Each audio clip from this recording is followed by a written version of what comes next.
National borders may look permanent, but many are softer than a soap bubble. One day they're etched in ink, and the next, they're gone, erased by war, diplomacy, or collapse. Gone forever, just like these countries. And you won't believe what happened with number 9.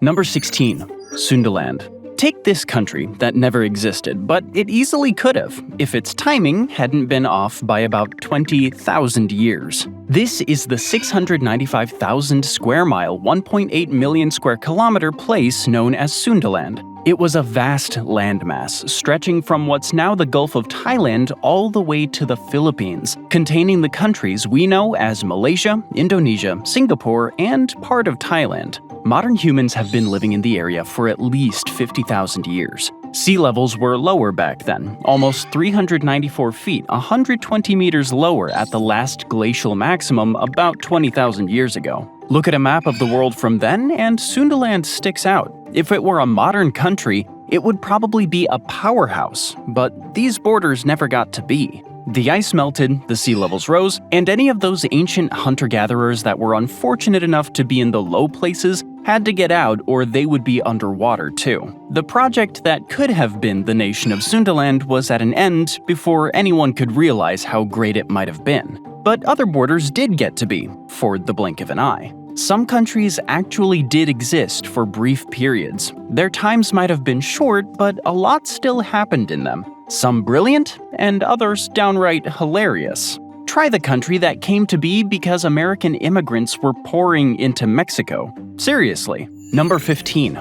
The Republic of Texas. Invited by the Mexican government, American settlers flooded into Texas, and surprisingly, the Spanish-speaking Tejanos didn't mind. In fact, they shared common ground. Both groups grew increasingly resentful of Mexico City's distant rule, heavy taxes, and restrictions on local self-governance. Now combine an unresponsive but highly centralized government with a wannabe caudillo in Antonio López de Santa Anna, and you have a recipe for revolt. On March 2, 1836, at the settlement of Washington on the Brazos, the independent Republic of Texas was declared. 4 days later came the Alamo, and that was a big mistake. It just made everyone angrier. The Texans got their revenge at the Battle of San Jacinto and captured Santa Anna. Humiliated, he had no choice but to sign the Treaty of Verasco and recognize Texas's independence. But not every country jumped to recognize Texas, including the United States. America kept its options open, delaying recognition partly out of strategic interest and partly out of jealousy. It wanted Texas for itself. It became official on December 29, 1845. Texas was admitted to the Union as the 28th state. The Republic had only lasted for 9 years, 11 months, and 17 days. But it had a good run, and everything is bigger in Texas. Other short-lived countries we'll look at made even the Republic of Texas's lifespan look long. But there's a single exception. The Republic of Texas sort of had a twin in the southern reaches of Brazil. Number 14. The older Ragamuffin Republic. The mid-18th to mid-19th centuries was the Age of Revolution, and it spread to Brazil by 1822. The Brazilians declared their independence from Portugal on September 7th. They made the dream a reality and set up their own state, complete with an emperor, Pedro I. But victory didn't stop the spirit that led to the revolution. Brazil was a place of battles between an empire and a republic. The new empire didn't seem to be such a good thing to the people in the province of Rio Grande do Sul. They thought they were being too tightly controlled by a central government that didn't care about their interests. It undermined them by taxing the charqui, a salted dried beef they produced, while allowing cheaper imports from Argentina and Uruguay.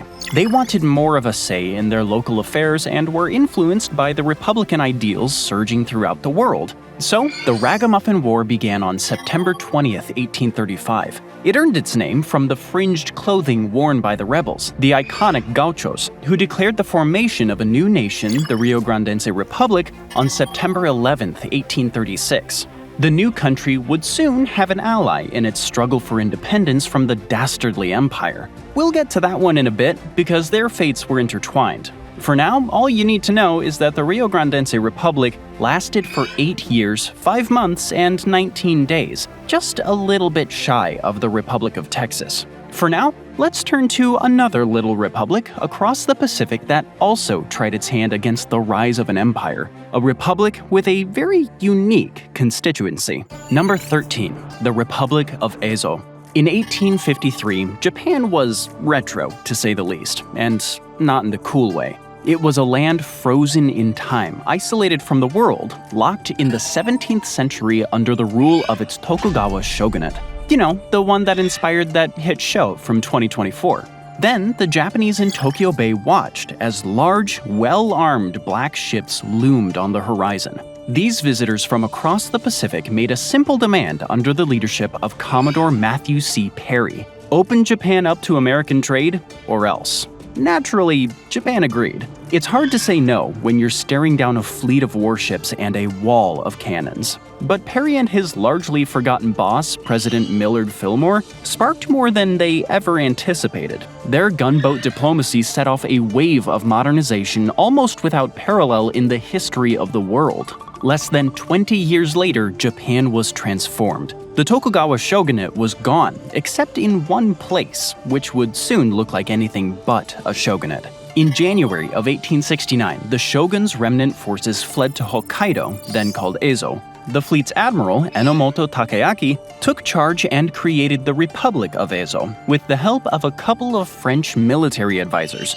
Jules Brunet and André Cazeneuve. The Republic of Ezo didn't have long to live. The superiority of Emperor Meiji's forces was overwhelming. It only lasted for 151 days, but look what it did in those 5 months. This remnant shogunate had a constitution based on the United States and held the first ever elections in Japan, with Takayaki becoming president. Voting rights were limited to the samurai class, but hey, that sort of thing was standard for the time. It might have been one of the world's shortest-lived countries, but the Republic of Ezo set a precedent for how Japan would structure its government. Takayaki's rebellion was forgiven, and he became an important figure in the rapidly modernizing Japan. All's well that ends well, at least here. But if you head east to North America, you'll find a different story that's a little less serious.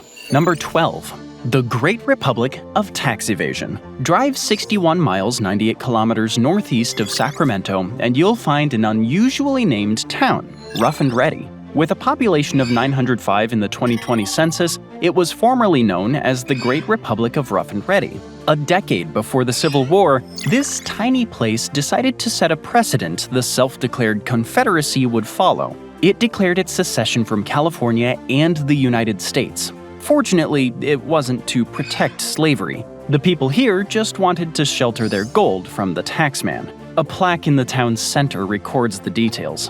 In 1850, a new mining tax was put in place, sparking a mass protest on April 7th. Supposedly, an officer named Colonel E.F. Brundage delivered a manifesto declaring the place's independence. He was naturally elected president under its constitution, but his rule only lasted 3 months. It turns out that running your own country is a harder business than mining, so maybe the tax was worth it after all. On July 4th, the Great Republic of Rough and Ready dissolved and rejoined the Union. Even now, though, the secession day of April 7th is the biggest event in town. If you want to say you've been to an unusual party, this commemoration of one of the world's shortest-lived countries might be for you. And now, back to Brazil. There was an even shorter-lived country that popped up there. Number 11. The younger Ragamuffin Republic. Have you ever heard of the free and independent Catarinense Republic? No? Let's look at Brazil's Ragamuffin War again. As their compatriots to the south struggled with imperial authority, the locals in the province of Santa Catarina were also growing restless. They didn't like the high taxes imposed on their salted beef either. Who does?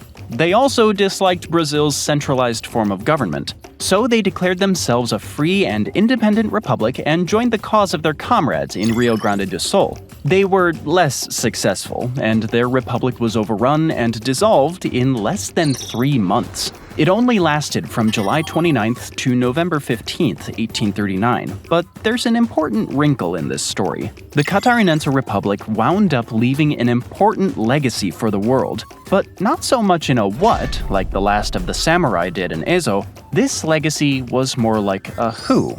There was an Italian among the ragamuffins in Santa Catarina, hiding out there after he was sentenced to death for taking part in a revolt back home in modern Piedmont. His name was Giuseppe Garibaldi, and he would use his combat experience here to help unify Italy when he finally returned there. That's why he got one of his nicknames, the Hero of Two Worlds. Maybe modern Catarina should ask the Italians for some sort of favor to pay them back. Okay, so what about the fate of that other republic we talked about before? Let's get to it. The Rio Grandense Republic further to the south lasted a lot longer, but it was ultimately a losing effort. The empire gained the upper hand, and both sides agreed to the Treaty of Poncho Verde on March 1, 1845. The Rio Grandense Republic was dissolved, but everyone who had taken part in it was granted amnesty. The ragamuffins wound up having the last laugh, though. The Empire of Brazil didn't even make it to the end of the century. Pedro II was overthrown in a coup in 1889.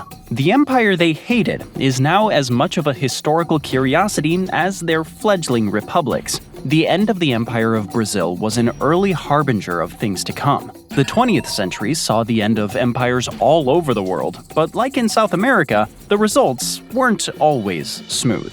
Number 10. The first and second Zanzibars. The Zanzibar archipelago off the coast of modern Tanzania is a strategic location. This made it a target for outside influence, and decolonization can make for some turbulent times. The Sultanate of Zanzibar was technically already there, but it was basically under British rule as a protectorate. Then the British left on December 10, 1963, preferring the Sultanate to remain under Jamshid bin Abdullah. And you can guess what happened next. Without Britain's help, he only stayed in power for another month. A coup took place and the Sultan was gone. The People's Republic of Zanzibar was declared on January 12, 1964, with Abid Karume as president at the head of a socialist government. But he wasn't the only one there. Karume hadn't led the actual revolt. That came by way of a Ugandan named John Okello. He was a hot-headed guy, and Karume tried to keep him away from politics with the honorary title of Field Marshal. But that didn't stop his followers from brutal reprisals against Zanzibar's Arab and Asian population. Sources vary on how many were slaughtered, somewhere between 2,000 and 4,000. However, the numbers vary depending on that source. Some report up to 20,000 died. The Europeans there were spared because Okello didn't want those complications. At least this People's Republic didn't last long either. It merged with the short-lived state of Tanganyika at the end of April, giving it a lifespan of only 104 days. That was still much longer than a reef nation, almost literally in the middle of nowhere. Number 9. The Republic of Iraq. Las Vegas and eccentric personalities often go hand in hand. We'll let you judge whether the city creates the personalities or the personalities create the city. But the Vegas real estate magnate Michael Oliver was one of them. Either way, in 1972, he came up with an idea that seemed brilliant, at least to him. He would build a libertarian island nation in the South Pacific. So, the Ocean Life Research Foundation was born. Oliver found the perfect place for his island nation, the Minerva Reefs, 301 miles 484 kilometers southwest of Tonga. All he needed to do was raise them at least a foot, 0.3 meters above the high water mark at high tide. Do that, and under international law, he could legally claim sovereignty. Pretty simple. Or so he thought. He hired a dredging ship, and the effort succeeded. On January 19, 1972, the Republic of Minerva was officially declared. There might not have been any towns in this new country, but at least there was a flag and beaches. It even had its own president, Morris Bud Davis, elected in February. Then the Tongans reacted. Their 400-pound, 181-kilogram King Taufa Ahau Tupou IV sent a force of 90 working prisoners and a 4-piece band. Is it really an invasion party without one? The men landed, took the Minerva flag down, and raised their own. Then the band played the Tongan national anthem. Presto, the new islands had been conquered in the name of Tonga. The republic was at an end. President Bud returned in 1982 to try to liberate the reef, but Tongan troops repelled him after 3 weeks. The dream is still alive through Michael Oliver's Phoenix Foundation, though. But there's a problem. Minerva has been mostly reclaimed by the sea from whence it came. No word on where the Foundation will try to go next. Wherever it is, the next Minerva at least won't be the product of an invasion like this country was. Number 8. The Puppet Republic. August 2nd, 1990. Saddam Hussein invades neighboring Kuwait to seize its oil, wipe his debts clean, and entrench himself against what he fears as a rising tide of American hegemony. But that's not the official story. Officially, Iraq said that it had invaded Kuwait to assist a movement of Kuwaiti revolutionaries against its monarchy. The emir fled, and the Republic of Kuwait was set up in his place. But this country was only there for one reason: to make Iraq's acquisition of it look legitimate. That's what it did on August 28th, when it was formally annexed and its territory divided. The northern part of the country was absorbed into Iraq's Basra Governorate, while southern Kuwait became a leftover province under the name Kuwait Governorate. So went the independent Republic of Kuwait, which lasted just shy of 4 weeks. Then the rest of the world mobilized against the Iraqi invasion, and, well, we all know what happened from there. But hey, the Puppet Republic was around a week longer than another republic that became arguably the most prized possession of the United States. Number 7. The Bear Flag Republic. Remember the Great Republic of Rough and Ready? Aside from the whole secession from the United States thing, it was just following a local and very recent tradition. Look at California's flag. Have you ever wondered why it has a bear with the words California Republic on it? It all goes back to 1846, when this place itself became one of the world's shortest-lived countries. California was once part of Mexico, a neglected part with a lot of American settlers. When war between their mother country and Mexico loomed, the alarm bells tolled louder. They didn't want the Mexicans to attack them first, so the settlers rebelled. This was the Bear Flag Revolt, and soon there was an army on the move to respond. Just not the one you'd expect. The whole revolt was encouraged by John C. Fremont, an officer in the U.S. Army, who was supposed to be there on a scientific survey. Wink, wink. The California Republic was declared on June 14th in present-day Sonoma County. Phase 1? Complete. On July 1st, Fremont and his troops occupied territory including San Francisco, while Commodore John D. Sloat took Monterey without a fight on the 7th.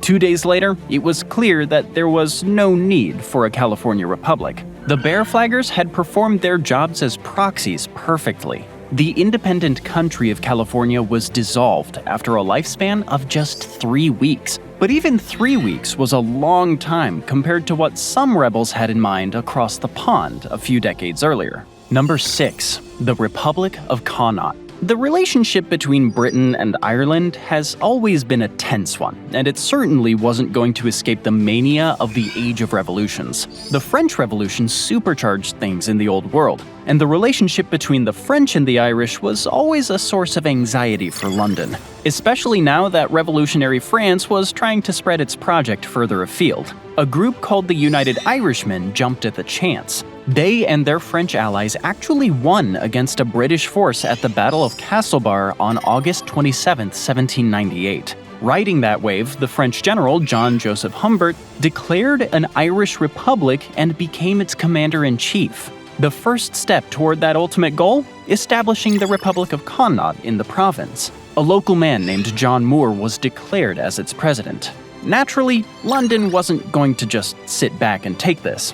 Irish independence was bad enough. Irish independence as a French puppet state was intolerable. So it sent a famous general, one who was eager for redemption against revolutionary forces like this. General Charles Cornwallis may have lost to George Washington once, but he wasn't about to treat this uprising as a sequel. So just to make extra sure of victory, he hired a lot of mercenaries and added them to the British regulars. The results were immediate. The United Irishmen and their French allies were crushed just 12 days after the Republic of Connaught came into being. Still, the uprising spooked London, so 2 years later, the Acts of Union were passed to create the United Kingdom of Great Britain and Ireland. 12 days doesn't sound like very long, but the 1798 independence movement in Ireland lasted 3 times as long as another doomed effort far to the north. We've seen tax-free republics, utopian reef states, and dictators flexing their power, but things are about to get even stranger. Number 5. the Northern Island Nation. The 18 Faroe Islands have a history of being bounced around from one owner to the next. Maybe that's not surprising, given their location and size. They're just a small archipelago between Iceland, the United Kingdom, and Norway, but they have a distinct people and language, Faroese. They're the product of Norse adventurers who ventured to the British Isles and mingled with the people there. Their descendants in turn moved up to the archipelago. Norway claimed sovereignty over the islands for the better part of their history, but then the union between Denmark and Norway broke down in the early 19th century, and the Danes got the islands. DNA tests have shown that the Faroese Islanders are closer in relation to those of the British Isles than to Scandinavia. Naturally, the Danes tried to impose their own language and laws in this far-off place anyway. So, after the chaos of World War II, the Faroe Islands saw their chance to reassess this relationship. In 1946, the local parliament, the Lagting, held an independence referendum. The result? 50.72% to 49.28% in favor of breaking free. The ballots came in on September 14th. 10 days later, King Christian X of Denmark dissolved the Lagting and called for a new election, where conveniently the Unionists gained more ground. The islands and Denmark got back to the negotiating table, and the kingdom granted them greater autonomy, but they're still under Copenhagen's sway. It might sound crazy, but the Faroe Islands lasted about 4 times as long as another fledgling republic to the east. There's no room for things such as democracy when the glories of socialism are dangling before your eyes, after all. Number 4. The Russian Democratic Federative Republic. When it comes to short-lived countries, perhaps no one did it more extremely than the Russians, or rather, the Russian Bolsheviks. World War I was a time of complete chaos for Russia. The Tsar was toppled, then the provisional government came in and declared a republic. Then the Bolsheviks carried out a successful coup against the provisional government at the beginning of November. But there was a problem. The provisional government had already called for elections to be held later that month to determine a permanent government. The leader of the Bolsheviks, Lenin, understood that his party wouldn't be able to secure a majority. Still, he allowed the election to go ahead. The delay would at least buy some valuable time.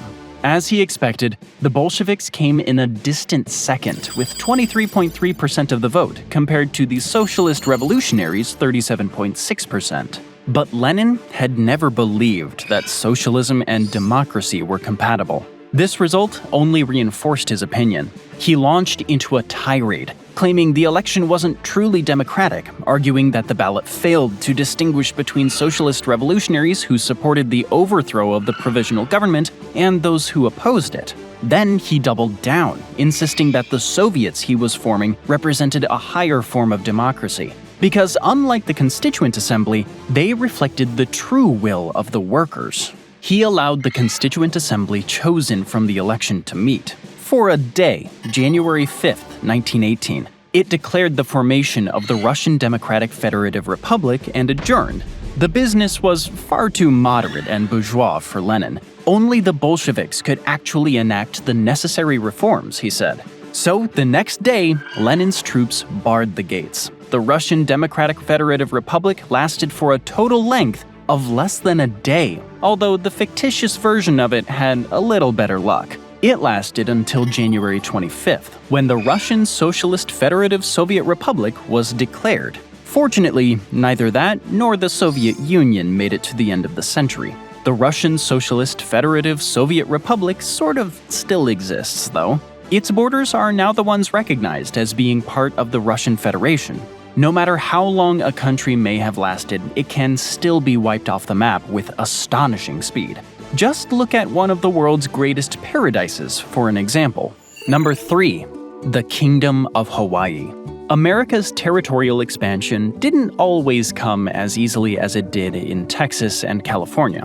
With the Pacific coast in the fold, the United States started to look to the ocean. Washington couldn't expect to find large numbers of ordinary American settlers there like in Texas or California, so territorial expansion would have to be done through means that recall smoke-filled rooms instead of romantic rebellions. Hawaii would make a perfect testing ground. There was a flourishing kingdom there. Toward the end of the 18th century, the powerful Hawaiian king Kamehameha I had a grand plan. He only ruled part of the big island, Hawaii, but his ambitions were vast. Captain James Cook's arrival there in 1778 was a wake-up call to the astute locals. If the islands remained divided, they'd be more easily exploited by Western interests. So Kamehameha launched his unification campaign.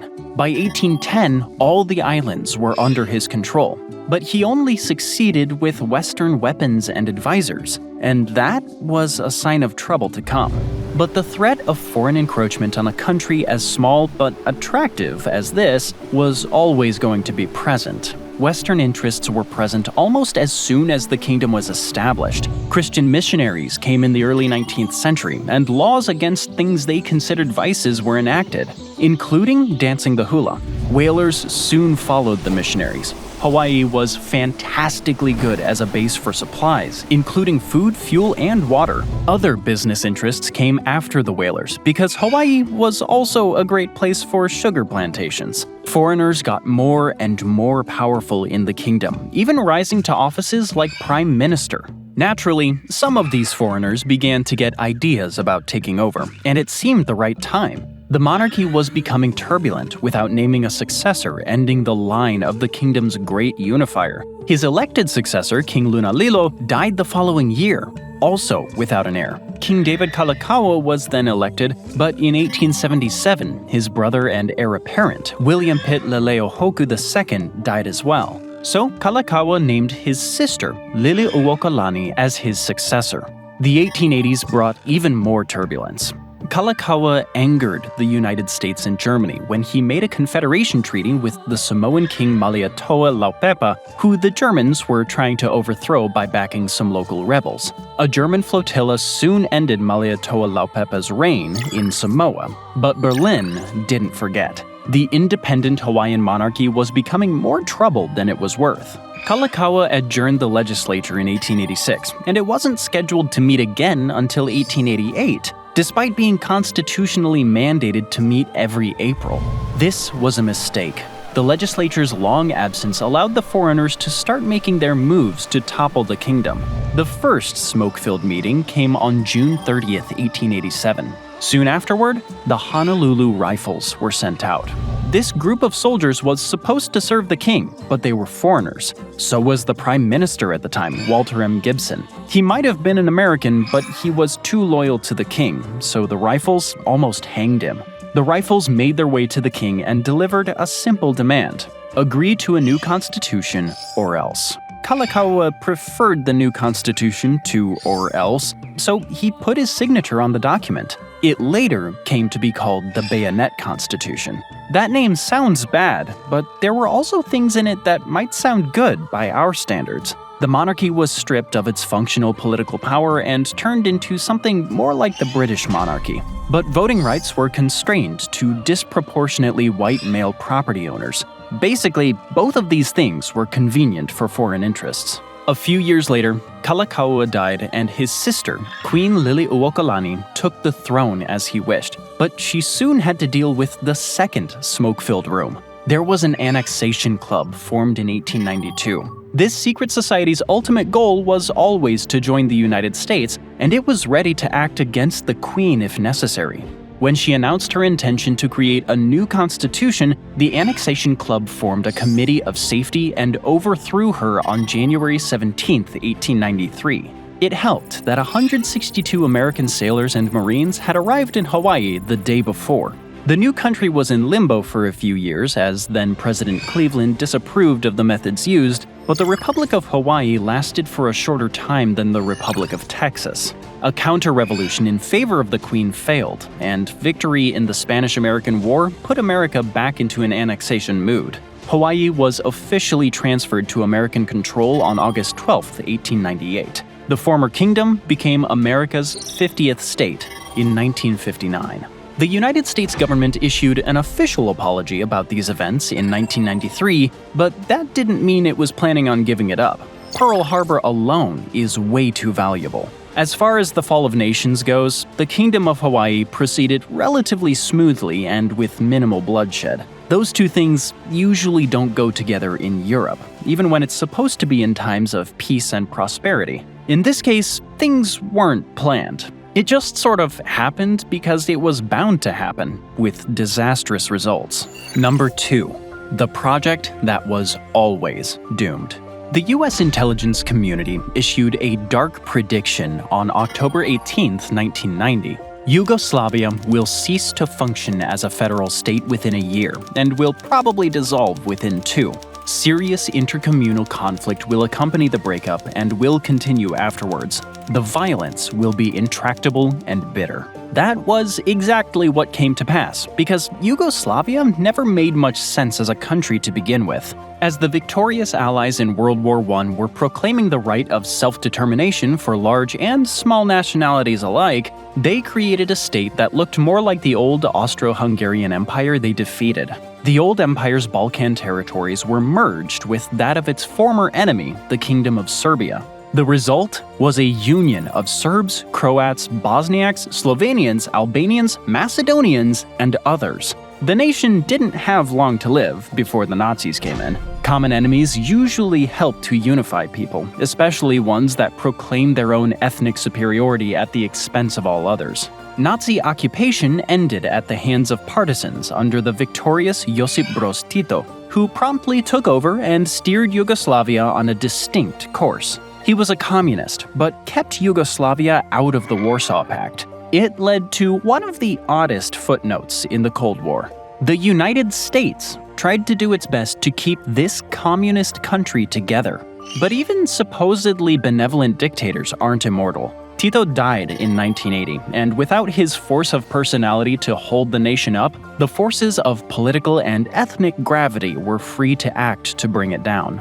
There was a constitutional provision in 1974. After Tito's death, it devolved power away from Belgrade and to the provinces, with a collective presidency of 8 provincial representatives. The move helped to satisfy the different nationalities, but it also made the federal government little more than a figurehead. Now take away the potential common enemy in the Soviet Union, and you have a country with very little reason left to exist. The weakening of the Yugoslav economy with the end of the Cold War meant the House of Cards was ready to collapse. Serbia's president, Slobodan Milosevic, made his move when Slovenia and Croatia declared their independence on June 25, 1991. The Yugoslav People's Army was dominated by Serbs, and Milosevic used this instrument brutally. Slovenia was only invaded for 10 days, and North Macedonia also escaped the worst when it declared its independence that September, although it saw an insurgency in 2001. But Croatia was the site of a devastating war over the next 4 years that saw tens of thousands of deaths and hundreds of thousands of refugees. And that was only one part in this long and brutal story. The worst was yet to come.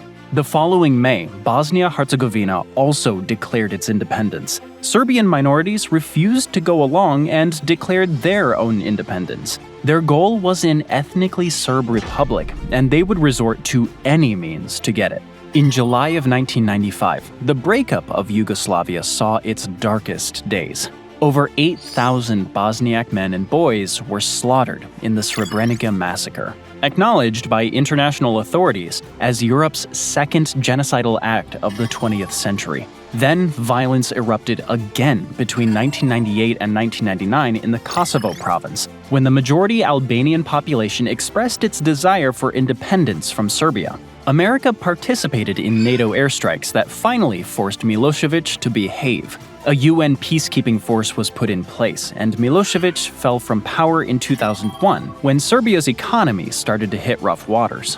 There is something like a happy ending to this story. Milosevic was arrested and tried by the International Crimes Tribunal in The Hague, and he died in prison in 2006 before the trial concluded. Kosovo declared its independence 2 years later. There are now 6 countries where Yugoslavia used to be: Slovenia, Croatia, Bosnia and Herzegovina, Montenegro, Serbia, and North Macedonia. Kosovo's status remains disputed. Serbia still claims it as part of its territory, but 108 members of the United Nations recognize it, including the United States and most members of the European Union.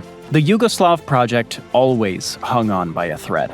In an era of self-determining nation-states, it looked more like an old empire, and old empires were always turbulent. But the Mongol Empire brought turbulence that made Yugoslavia's breakup look like a walk in the park.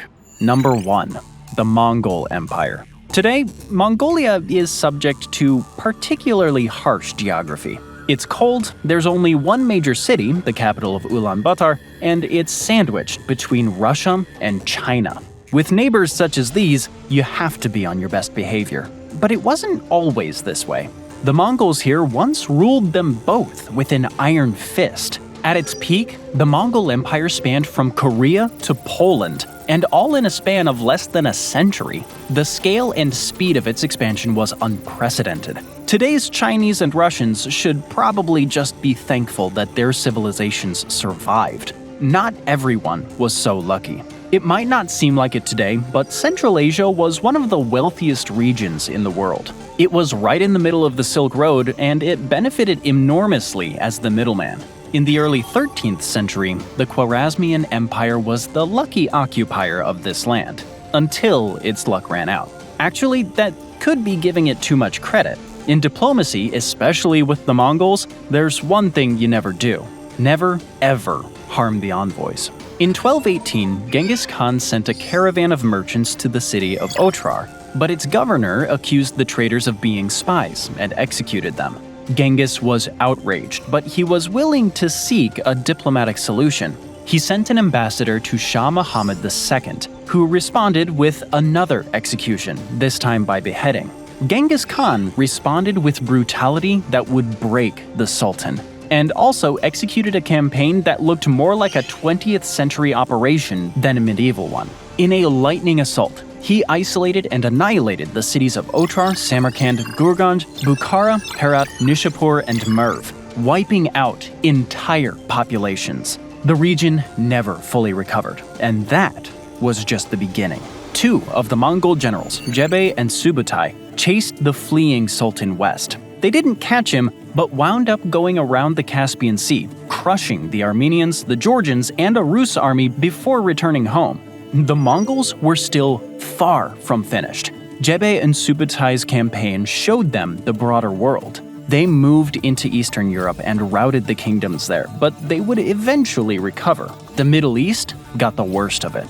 Baghdad was another of the world's greatest cities in the early 13th century, the capital of the Abbasid Caliphate. It had lasted for 500 years and was the center of the Islamic Golden Age, where everything you think of when you think of the word civilization advanced. Then its caliph refused submission to the Mongols. Genghis Khan's grandson, Hulagu, sacked the city. He himself estimated that over 200,000 people were massacred. Some estimates go as high as 1 million. And that wasn't all. The Mongols destroyed everything they got their hands on. Witnesses report the Tigris River running black from all the ink on the books thrown into it. The Islamic Golden Age came to an abrupt and bloody end. This region, too, never quite recovered. But even the Mongols were subject to turbulence. Their empire would split into 4 before the century ended, but its ghosts continue to linger over the world.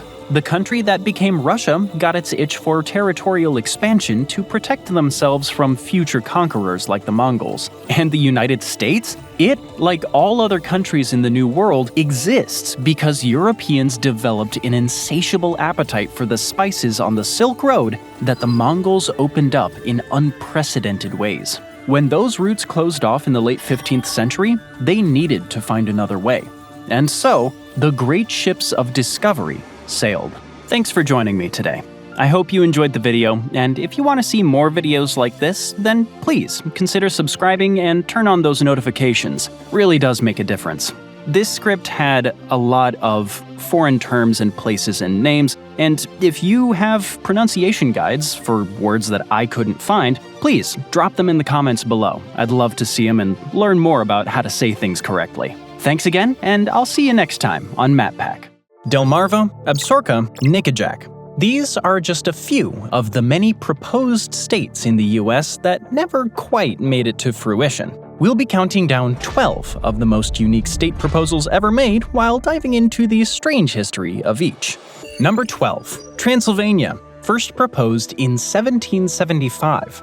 If you're a history buff or a literary fan, the name Transylvania probably jumps out right away. Most people associate it with Dracula and misty castles in Romania, but the American Transylvania was founded 122 years before Bram Stoker's novel ever hit the shelves. Transylvania was slated to become the 14th American colony, made up of the lands that are currently a part of present-day western and southeastern Kentucky and part of northern Tennessee. It was the brainchild of the Transylvania Company, a land speculation outfit led by Richard Henderson, a former North Carolina judge who ditched the courtroom in 1773 for a shot at colonial greatness. On March 17, 1775, Henderson and his company claimed to have purchased the land from the Cherokee Nation in the Treaty of Sycamore Shoals. But the deal wasn't exactly fair. Many Cherokee leaders opposed it, and both the British Crown and American states quickly declared it illegal.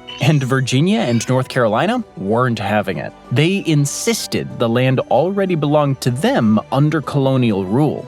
Then came the American Revolutionary War, and with it, the death knell for Henderson's dream. The Continental Congress rejected the Transylvania colony outright, refusing to recognize it as legitimate. With no legal backing, the project collapsed. Virginia absorbed most of the land into what became Kentucky, and North Carolina followed suit in Tennessee.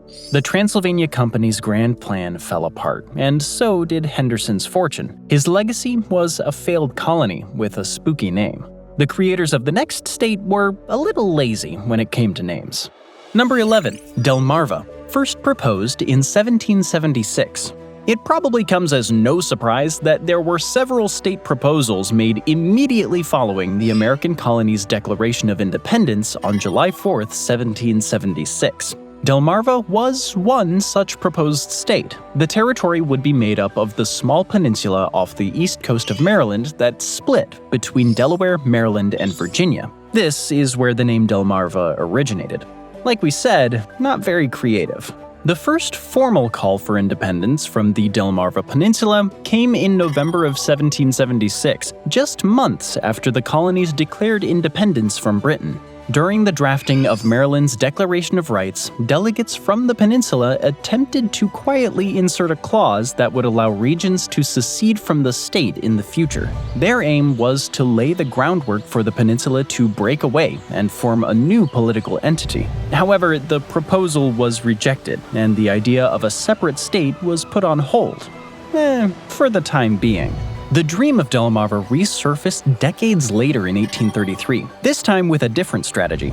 Rather than forming an entirely new state, lawmakers in Delaware proposed expanding their existing territory to include Maryland's eastern shore. The resolution gained significant traction, passing both chambers of the Delaware legislature as well as the Maryland House of Delegates. It looked as though the long-standing goal of unifying the peninsula might finally come to fruition. But it did not pass the Maryland Senate, and therefore the region was never incorporated into Delaware. In 1992, the Delmarva State Party was founded to revive the goal of forming a separate state. Advocates argued that the peninsula's population, around 750,000 at the time, was comparable to South Dakota's and projected to reach 922,000 in the next few decades. This population size, they claimed, justified statehood.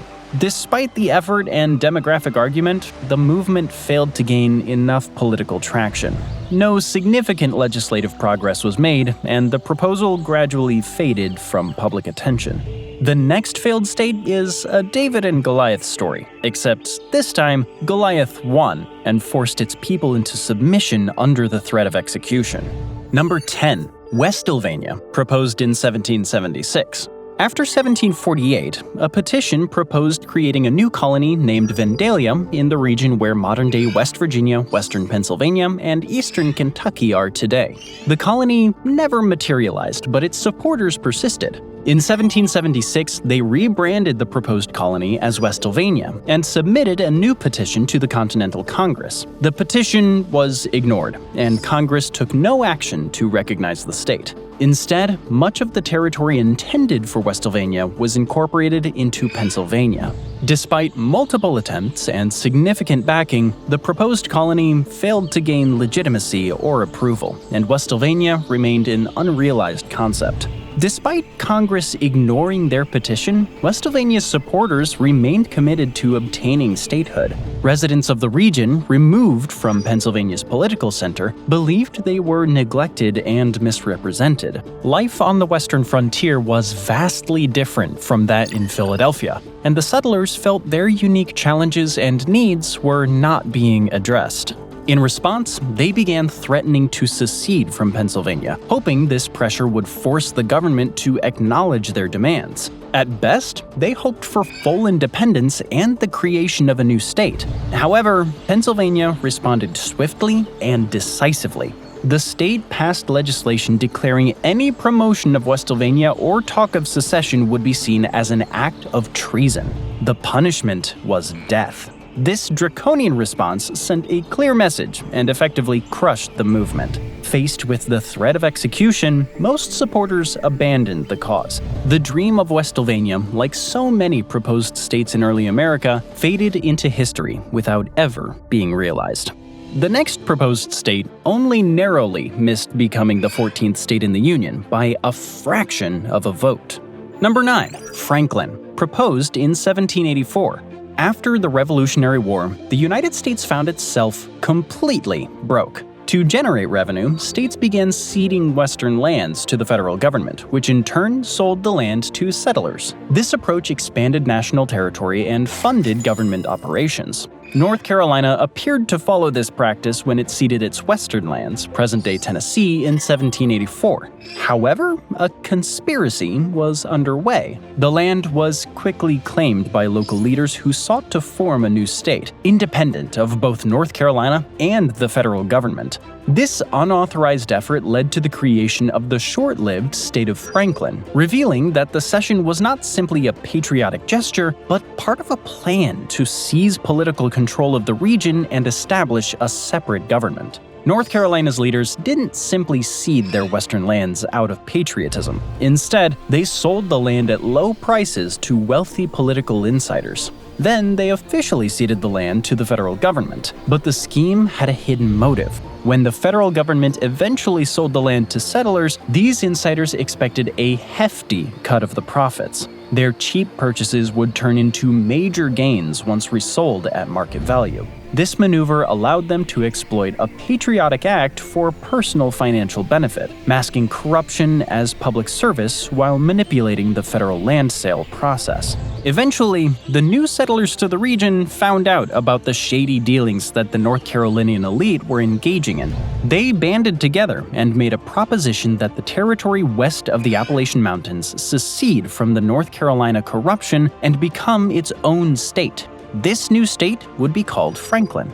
The settlers formally petitioned the federal government to become the 14th state. However, the proposal fell short by just 2 votes in Congress, missing the required 2/3 majority. Without federal recognition, Franklin's bid for statehood failed. As a result, the region had no choice but to abandon its independence efforts and reintegrate into North Carolina. The brief attempt at forming a new state ended without success or any official status.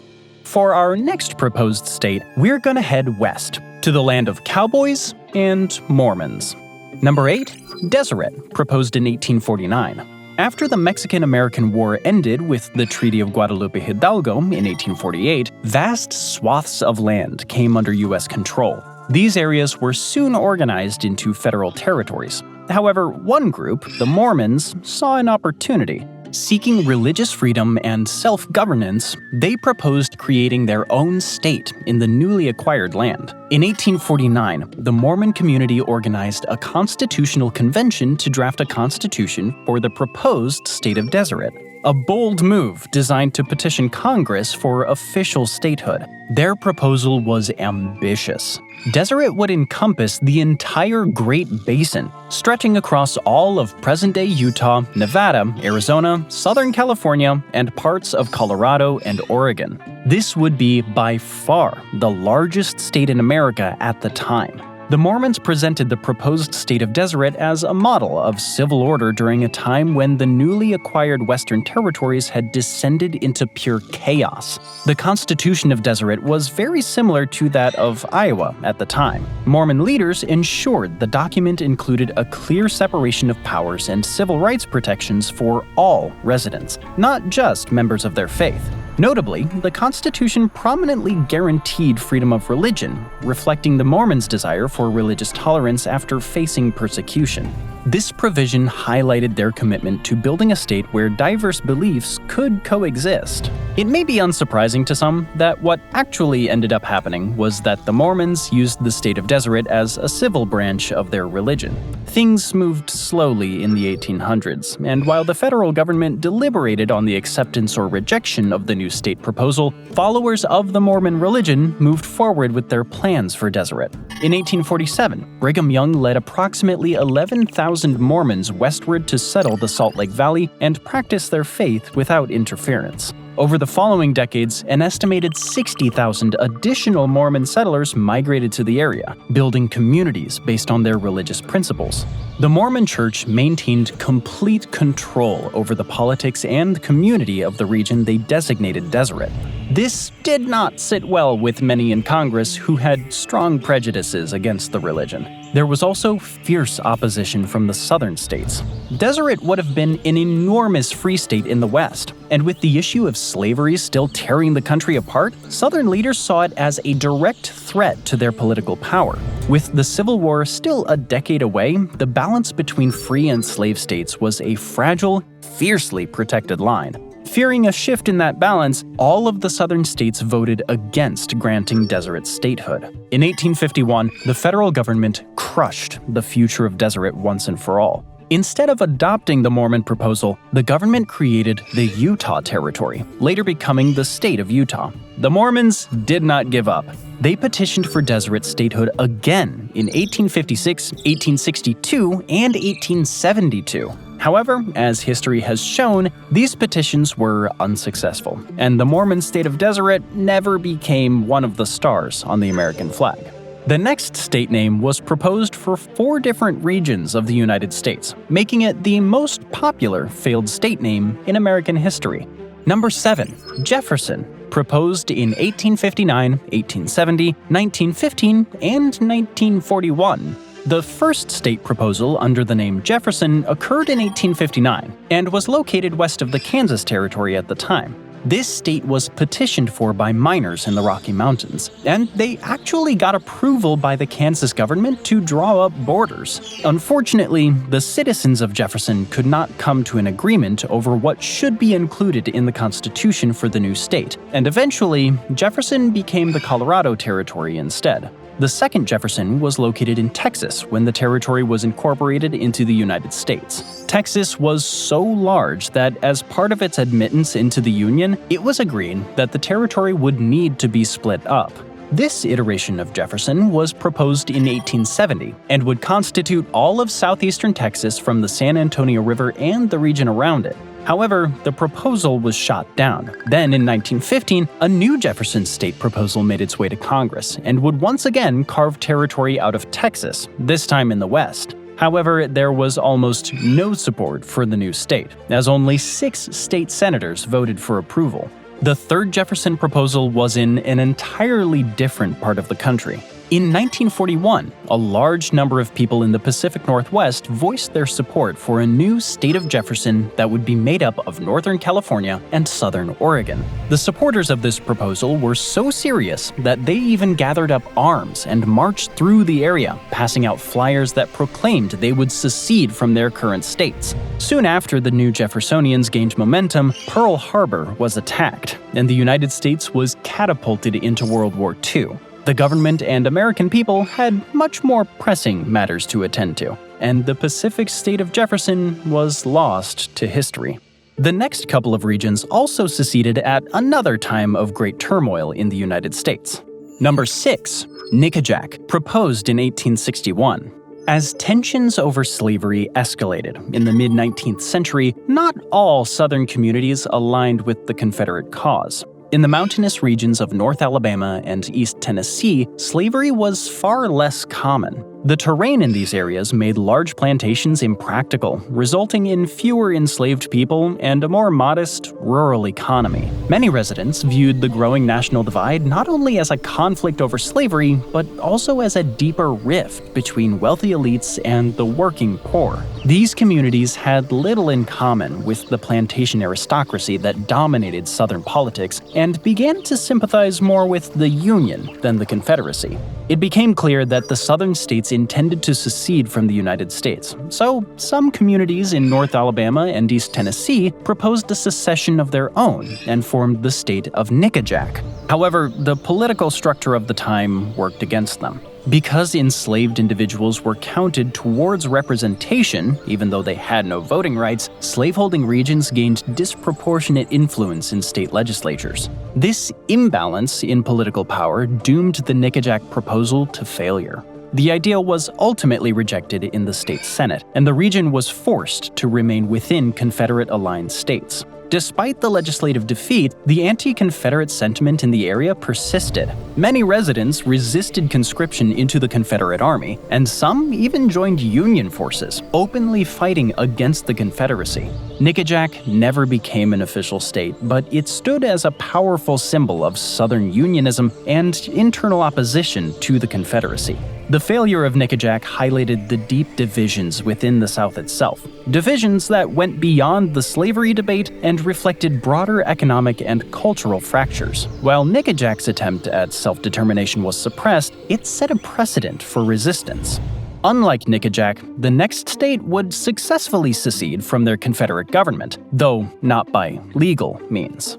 Number 5. The Free and Independent State of Scott seceded and formed its own state in 1861. When the Civil War erupted, Scott County in Tennessee decided it would not be dragged into the conflict on the side of the Confederacy. So, the community seceded from its parent state to form the Free and Independent State of Scott when their home state decided to join the Confederacy. Like the Nickajack region, Scott County was rural, with a population that relied on small farms and modest incomes rather than plantation wealth. Most residents had no economic ties to slavery and saw no reason to support secession from the Union. Since the Tennessee government ignored the act of secession and did nothing to stop Scott County from leaving, technically, they succeeded. It remained an unofficial but self-identified independent entity for more than a century. Then, in 1986, 125 years after declaring independence, Scott County formally requested to rejoin Tennessee. The state welcomed the move with a public celebration, symbolically ending the county's long-standing claim to independence and dissolving the Free and Independent State of Scott. Scott County's act of secession stands as one of the few successful efforts, albeit unrecognized by the federal government, of a U.S. community breaking away during the Civil War. The next state is named after one of the most famous presidents in U.S. history. His name has been used twice in state proposals, but as any current map of the United States shows, the 16th president has yet to have a state named after him. Number 4. Lincoln, proposed in 1865. The idea of naming a state after President Abraham Lincoln has been proposed multiple times in U.S. history, though none of these attempts have succeeded. The first proposed state of Lincoln emerged as a result of Texas's annexation into the United States. Because Texas was required to divide its territory in order to join the Union, several new state ideas were floated. One of them, the state of Lincoln, would have encompassed the land south and west of the Colorado River. Despite initial discussion, the plan failed to gain momentum and quickly faded without action. A more serious attempt came from the Pacific Northwest. When Washington State, Idaho, and Montana were made into territories in 1864, there was uncertainty over which territory would govern the region now known as the Idaho Panhandle. Residents of the area, feeling politically and geographically isolated, drafted a petition to form a new state called Lincoln, but their proposal was rejected by Congress. Then, in the early 20th century, there was a resurgence of support for the state of Lincoln. This time, their ambitions were much larger, and the proposed state would also include eastern Washington, northern Idaho, and western Montana, stretching to the Continental Divide. Supporters believed the region's unique geography, economy, and political interests were distinct enough to justify statehood. However, despite local enthusiasm, the federal government again denied the request. Though the state never materialized, support for the state of Lincoln has persisted in regional discussions, especially when political or economic grievances with state capitals arise. The next proposed state thinks it's superior, literally.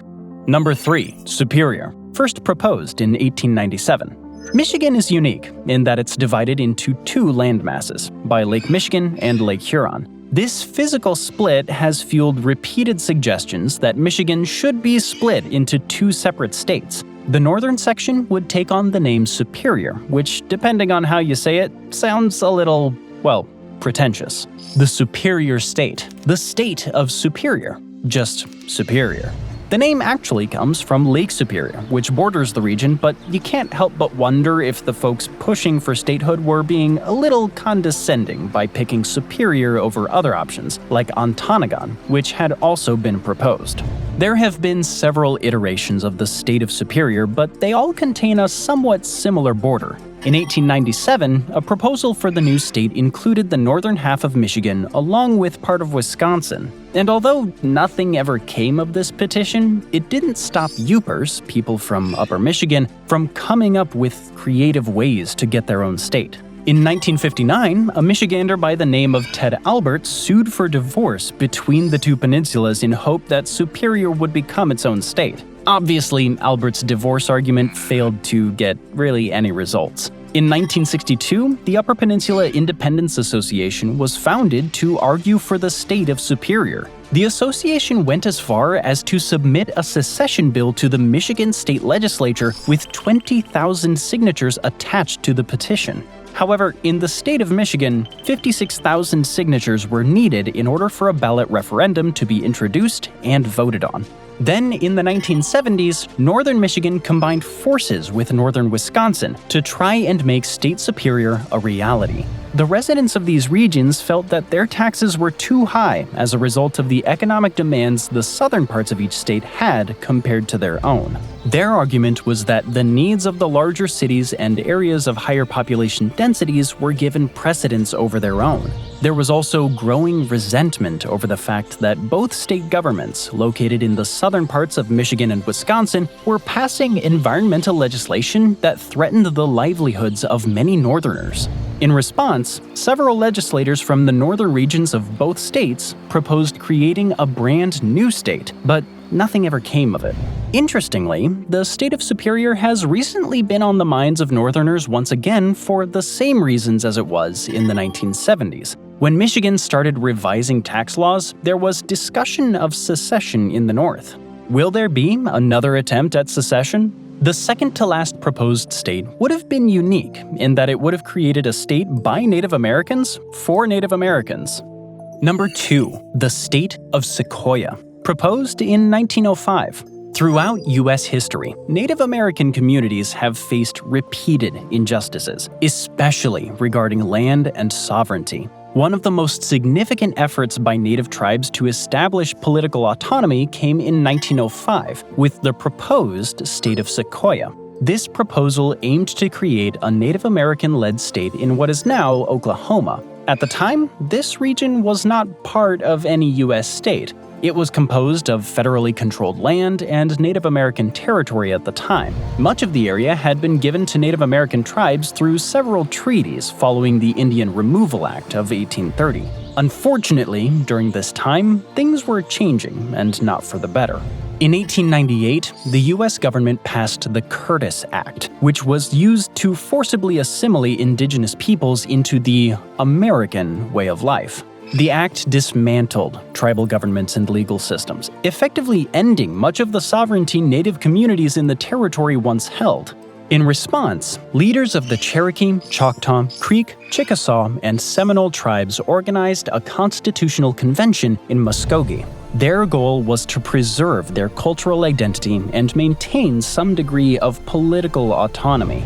The result was a drafted constitution and Bill of Rights for the proposed state of Sequoia, which would have been governed by indigenous leaders and structured like any other U.S. state.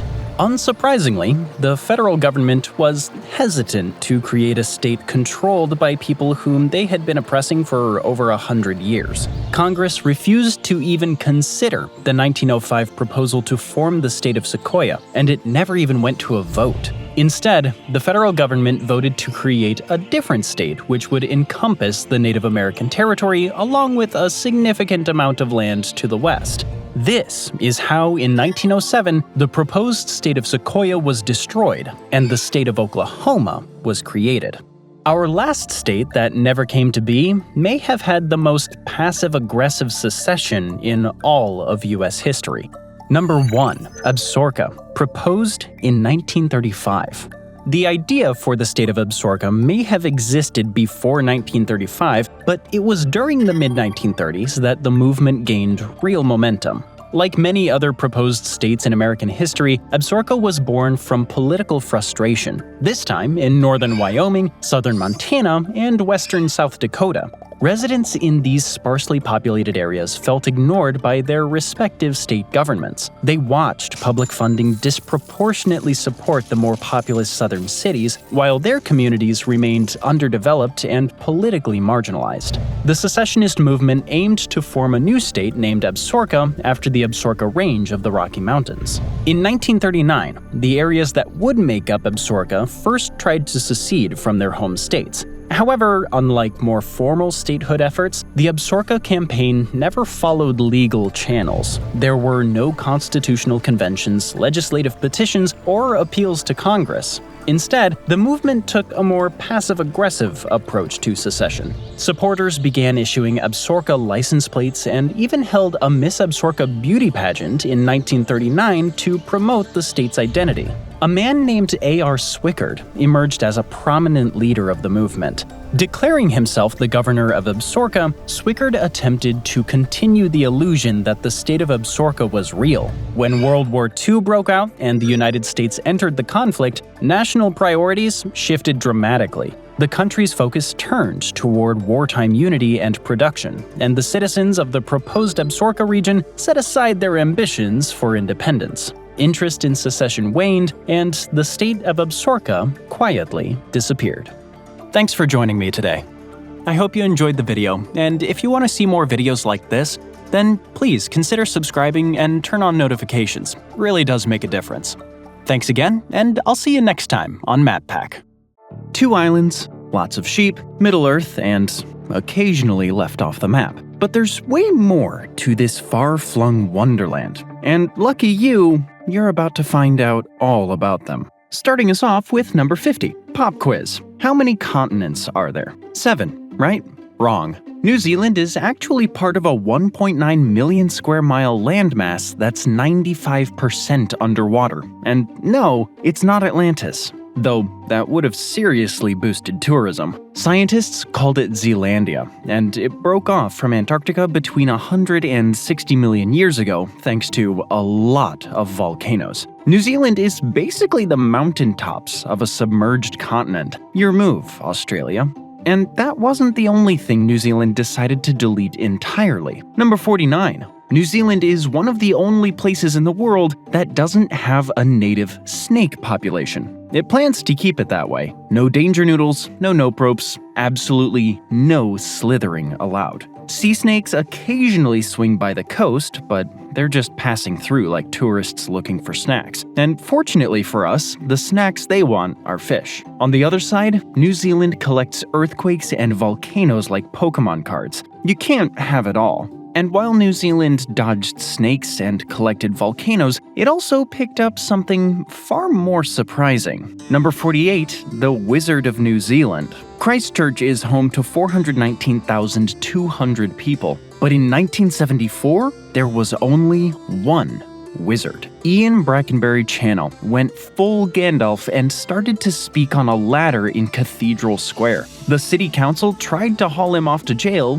but there was a problem. He became so popular that it had no choice but to make the square a public speaking area. Bureaucracy zero, Wizard 1. And in 1998, he signed a contract to provide acts of wizardry and other wizard-like services as part of a promotional work for the city of Christchurch. Annual fee? $16,000. Not much money, but good for a side hustle. The contract ended in 2021, but the wizard hasn't gone away. He ran for mayor in 2022, though he only came in 5th. You shall not be mayor. From spells and speeches, we move to a sorcery of a different kind, geothermal magic. Number 47. In Coromandel, you'll find one of the world's most unique beaches. At Hot Water Beach, all you need to do is dig into the sand at the beach's south end. Just like that, you have your own hot spring spa, all free of charge. The beach is on top of a well of hot mineral water, so it bubbles up when you dig. Just make sure you dig at low tide, otherwise your spa will be washed into the ocean in no time. You might think a DIY hot tub disappearing at high tide is bad, but wait until you see the next entry. Number 46. So why is this continent 95% underwater? Well, when Zealandia broke off, its crust didn't behave like normal. It was more like the worst pizza crust ever. It got thinner, structurally questionable. Once that happened, it became denser, so it didn't float, and it drooped deeper into the Earth's mantle. Only central plateaus questioned gravity, and that's how you get the North and South Islands. Enjoying these map dives? Make sure to hit subscribe. I'm one tremor away from collapsing into my own Zealandia. Now, let's talk about a town that barely seems to exist. Number 45. The town of Pahiatua officially has a population of almost 2,800 people, but visitors from elsewhere say it's a mirage, like a movie set that was abandoned. It's all for show. No one really lives there. Empty or closed shops, no cars on the streets. One traveler even stayed in an abandoned hospital that had been renovated into an Airbnb. Not exactly a relaxing getaway, but at least it was cheap. And while one town feels empty, the next one didn't even exist until a few guys really wanted a drink. Number 44. 2018 kicked off with the town of Coromandel banning alcohol on New Year's. So naturally, New Zealand responded by creating a new island. A group of beer lovers built a sand fort out in the sea at low tide, set up some chairs, and started drinking. Their legal argument? They were now in international waters. Even a local cop said he would have joined them if he'd known. The island has washed away, but the legend remains. Beating a drinking ban by building an island is impressive, but a jury delivering a verdict faster than you can open a beer? Even better. Number 43. New Zealand technically doesn't have a constitutional right to a speedy trial. Its Bill of Rights Act in 1990 just says people must be tried without undue delay, and one jury took that phrase and hit warp speed. In July of 2004, Nicholas Clive McAllister was tried in Greymouth for allegedly cultivating 23 cannabis plants. He denied it, but couldn't explain why he ran and hid from the cops. The trial wrapped at 3:28 p.m. on July 22, 2004. By 3:29 p.m., the jury was back with a verdict. Not guilty. They didn't even have time to pull their chairs out, let alone sit down. If only all jury verdicts were as quick as this one. Now, let's meet the penguins, who staged a real estate takeover. Number 42. New Zealand also has penguins. The little blue penguin, the smallest penguin in the world. Back in the 1970s, a rock quarry near Oamaru shut down. The little blues took one look at the vacant property and waddled on in. Eviction notices followed immediately. The mayor even tried putting up fences, but penguins don't read, and they definitely don't respect zoning laws, so they just went full squatter mode. By the 1990s, the city realized these tiny tenants were actually great for business. The site became a protected breeding area, and 75,000 people come every year to visit. If penguins claiming abandoned real estate wasn't wild enough, number 41. New Zealand has over 500 hiking trails weaving through every kind of landscape imaginable. Mountains, river valleys, glacier fields, and even rainforests. It's like nature couldn't decide on a theme and just said, yes. Want a real challenge? Try tackling the 10 Great Walks. One of them, the Milford Track, connects to what Rudyard Kipling called the eighth wonder of the world, the Milford Sound. although it's actually a fjord formed by glaciers. So yes, stunning, but also a bit of geological false advertising. There is a landslide risk, but it's tiny. Less than 1 in a million for any individual visitor. Honestly, it's more dangerous getting out of bed. From a hidden continent to missing snakes to a tectonic hotspot that won't sit still, New Zealand never does geology on easy mode. Let's continue this Kiwi crash course. Number 40. Cook Strait separates the North and South Islands. It's only 14 miles wide at its narrowest point, but don't let that fool you. This is one of the most dangerous straits on the planet. Nature turns the setting up to max here. The winds can get up to 150 miles an hour in the most extreme conditions. Even when the winds aren't going full hurricane cosplay, the tides can still make the crossing a real challenge, even for veteran sailors. And if the ocean isn't done trying to kill you, some of the lakes want to turn too. Number 39. Something's lurking in the waters of Lake Ellesmere. And it's not a monster, unless you count E. coli, which is way scarier because it's real. Back in 2008, 42% of the places connected to the lake couldn't pass the water quality guidelines, which is polite scientist speak for drink at your own risk, lab rat. The lake also has frequent blooms of toxic algae like Anabaena and Microcystis. Less of a lake, more Mother Nature's DIY bioweapons workshop. But not every New Zealand lake wants to dissolve you from the inside. This next attraction is well supported. Number 38, the most unique fence. The population of Cardrona might be only 840 people here, but it has one of the world's longest bra fences. It started in 1998, and by 2006, there were over 1,500 dangled along the highway like a very committed laundry line. Then came the complaints. Traffic hazard, visual clutter, won't someone think of the children? The humorless crowd nearly won. The bras came down, then came back up, and were eventually moved. It's now at the Cardrona Hotel and collects donations for breast cancer. $500 get put in the pink box every week. Not bad for something that started as an impulsive holiday prank. From a fence covered in underwear to a country strangely lacking animals that want to murder you. Number 37. I know I said there are no snakes in New Zealand, but what about venomous animals? Fewer than 10. So what gives? Geology, that's what. Back in the supercontinent days, New Zealand's roomie was Antarctica. It's like everything that could kill you packed up and went to Australia. Everyone else was birds, reptiles, and plant-munching insects. That meant no weapons of mass destruction disguised as animals. And while most bugs in New Zealand just sting, a few go full Broadway and start lighting up. Number 36. Head to the Waitomo district on the North Island, and you'll find a unique cave.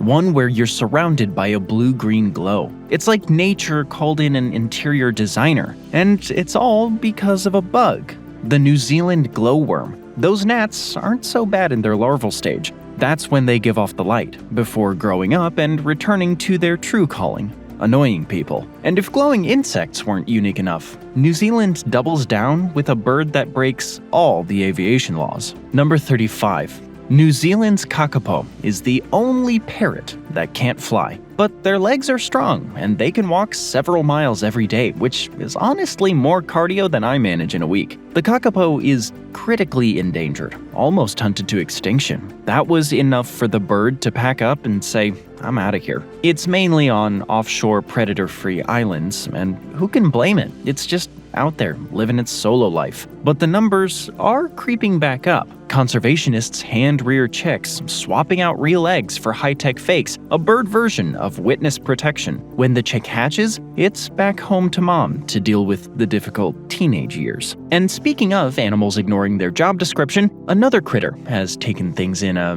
different direction. Number 34. There's no place quite like the Shire. New Zealand comes close though. It's the only country in the world with hobbits on its money, kind of. The New Zealand Post has the exclusive right to issue coins featuring Lord of the Rings images. If you're handed one in New Zealand, you have to accept it. Frodo is legal tender. You might want to hold on to it. They're very rare, a coin collector's dream, so they probably go for more than the number on the medal. Sure, hobbits are fictional, but according to one guy in New Zealand, so is gravity. Number 33. New Zealand's Jed Milden backflipped into history twice. In 2011, he became the first person to land a triple backflip on a bike. But then American rider James Foster matched the feat. Suddenly, Milden needed to level up. So, in July of 2015, Milden did exactly that. He landed a quadruple backflip in a single bound. Rivalry over. Mic dropped. Gravity? A myth. And after watching someone defy gravity, let's check out a reptile that defies being found at all. Number 32. New Zealand's longest lizard is the chevron skink, and it's endangered. You can only find it on the Great and Little Barrier Islands in the Hauraki Gulf. Just how rare is it? Researchers say for every 400 days they lay a trap, they'll catch one skink. On the Little Barrier Island, it's 1 in 20,000 days. At that point, you're not doing wildlife research. You're playing the world's slowest, least rewarding game of hide and seek. You've met a lizard that's basically a ghost. Let's move on to a bug that absolutely refuses to be subtle. Number 31. The Maori called it the god of ugly things. No, it's not your last breakup. It's the giant weta, up to 7.8 inches long. Biggest one on record, 2.5 ounces. Heavier than a sparrow or a mouse. Just don't let the size creep you out too much and stomp one. You'll find yourself on the wrong side of the law. From creatures that glow, crawl, outlive dinosaurs, or outweigh small birds, New Zealand's natural lineup keeps escalating, and so do the facts. So let's keep going. Number 30, the rarest dolphin, the Maui dolphin, found only on the North Island's west coast, and there might be as few as 54 left. So if you actually spot one, congratulations, you've just made David Attenborough jealous. And New Zealand's authorities would love for you to report it. Every sighting helps with conservation. And don't swim next to them. Give them space. Think celebrity you spotted at the grocery store, not this will look good on the gram. If you thought Maui dolphins were hard to find, wait until you try finding a horizontal surface in New Zealand.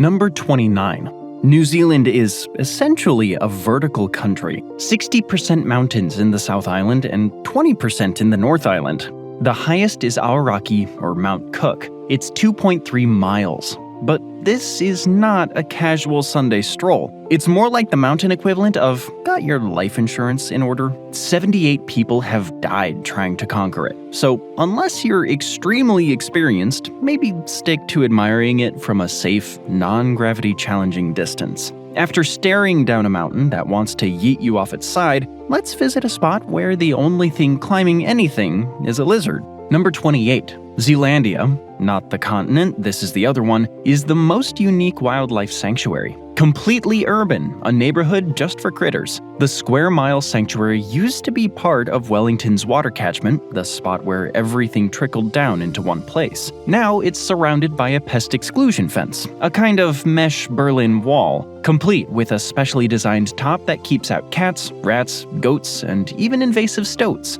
Inside, the tuataras, giant wetas, and lizards are free to live like they did for eons. No predators, no pests, just pure Jurassic Park, but without T-Rexes. From a refuge where animals roam freely, let's jump to a street where humans struggle just to stand upright. Number 27. Dunedin, New Zealand. Population 132,800. And home to Baldwin Street, the world's steepest residential street. Maximum gradient, 34.8%. It rises from 98 feet to 328 feet above sea level in just 0.2 miles. If you're looking to work on your cardio, sprinting up this street will absolutely do the trick. It's basically a treadmill set to mountain goat. Pack a helmet and knee pads for the downhill part. If that street doesn't leave your legs shaking, don't worry, the ground in New Zealand will.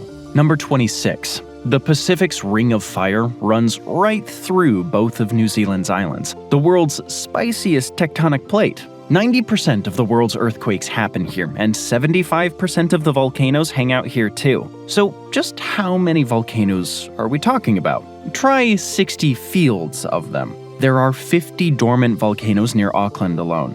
Almost one to ruin every weekend of the year. And while New Zealand's ground is busy exploding, its breweries are busy doing something just as wild.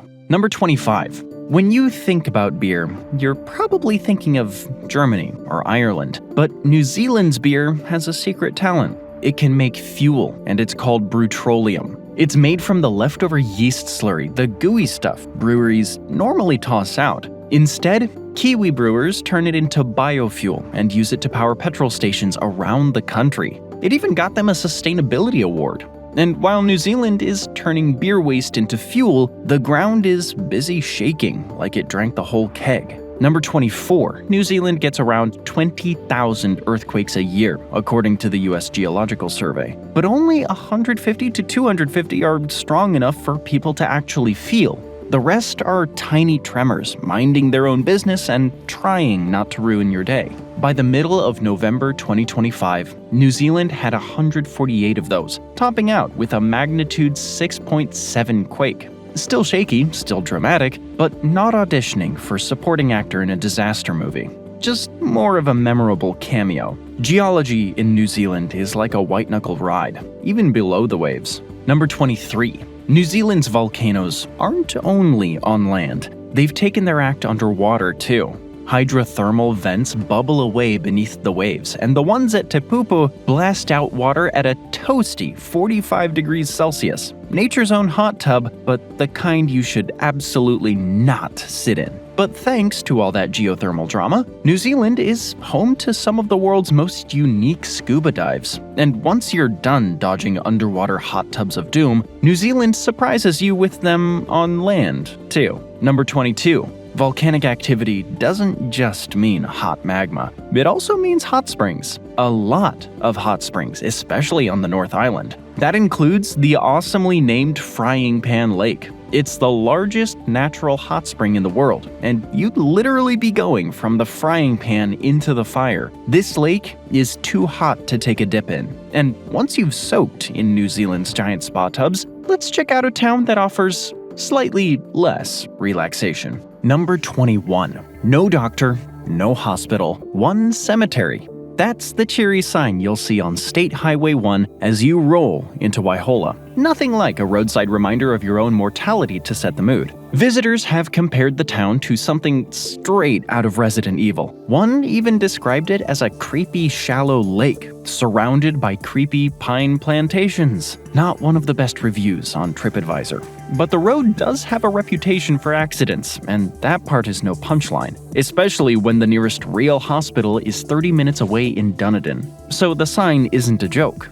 It's a warning. When a city employs a wizard, breweries turn waste into fuel, and locals build a temporary island just to dodge a drinking ban, you know New Zealand is playing by its own rulebook. Anything surprised you so far? Let me know in the comments, and we still have a whole lot more to cover. Number 20. Keep moving along State Highway 1 and you'll find Shag Point, a perfectly innocent coastal lookout that just happens to have a name that makes every passing couple turn into comedians. Most visitors barely look at the view. They're too busy posing under the sign, trying not to laugh like middle schoolers. After a place name that turns everyone into a 13-year-old, here's a moment where New Zealand acted more mature than the rest of the world. Number 19. On September 19, 1893, New Zealand decided it was a good idea for a democratic country to let all adults vote. So it became the first self-governing country to let women do just that. Prime Minister Richard Seddon had opposed the previous two attempts, but by round 3, things were getting close. His political rivals smelled opportunity, mainly the chance to embarrass him, and it worked. The bill passed 20-18 in New Zealand's Legislative Council, proving that sometimes pettiness works. And New Zealand's world records didn't stop in 1893. It has others to its name, ones that maybe no one else thought to break. Number 18. New Zealand has about 5.3 million people and about 24.4 million sheep, which works out at around 5 sheep for every person. But here's the thing, that's the lowest ratio in 170 years. The peak came in 1982. Back then, 22 sheep for a person. Back then, everyone had their own starter flock. Why the sharp decline? Well, wool prices fell, so farmers moved into higher-paying fields like dairy. Still, 5-1 isn't too bad, sorry. While sheep numbers were dropping, one mayor's screen time was definitely heading the other direction. Number 17. Sir Tim Shadbolt was mayor of Invercargill for a long time. 1998 to 2022, and somewhere in the middle of that, in 2012, he sat down with Tom Conroy on New Zealand's QTV channel. Total time? 26 hours, 4 seconds, a world record. Shadbolt clearly wasn't too busy running the city that day. He even said he wanted to keep going. If he had, maybe the record wouldn't have been broken the very next year. But if that interview felt long, wait until you hear about a collection that just kept growing. Number 16. On March 28, 2014, the Guinness Book of World Records officially recognized a local named Wendy Jarnett. Her record, the biggest collection of zebra items, 508. It started with a stuffed animal she got at Auckland's Zoo, and it just spiraled from there. At this point, it's not a hobby, that's a lifestyle choice. Next up, a man who stretched a soap bubble farther than nature ever intended. Number 15, 105 feet. That's the standing world record for the longest soap bubble ever made. Wellington's Alan McKay pulled it off on August 9, 1996, and the record is still floating proudly today.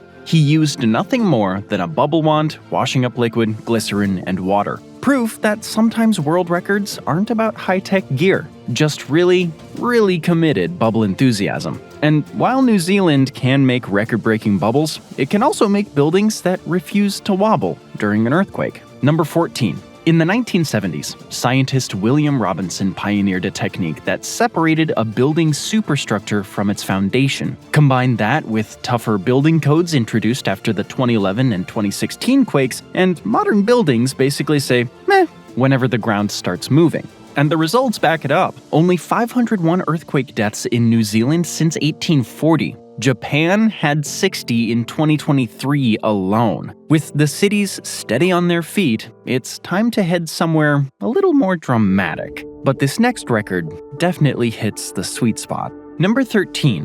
RJ's Licorice celebrated its 21st birthday the only way a candy company truly can, by throwing a party and breaking a world record. They created a giant licorice treat measuring 3.3 feet wide, 2.5 feet high, and a depth of 2.9 feet. The weight of this dentist's nightmare? Over a ton. That's a whole lot of cavities. If you thought a 1-ton candy was impressive, try a reptile that outlived the dinosaurs and still looks mildly annoyed about it. Number 12. What's the secret to living over 100 years? Ask the Tuatara. If they could talk, they might say that the third eye on top of their heads helps. Because why not? And hitting 100, that's child's play for them. Their species has been around for over 200 million years, so something's working. You can find them around the North Island, including in a very special place near the capital, which I'll come to shortly. If a reptile can have a third eye, then sure, New Zealand can have a spare national anthem.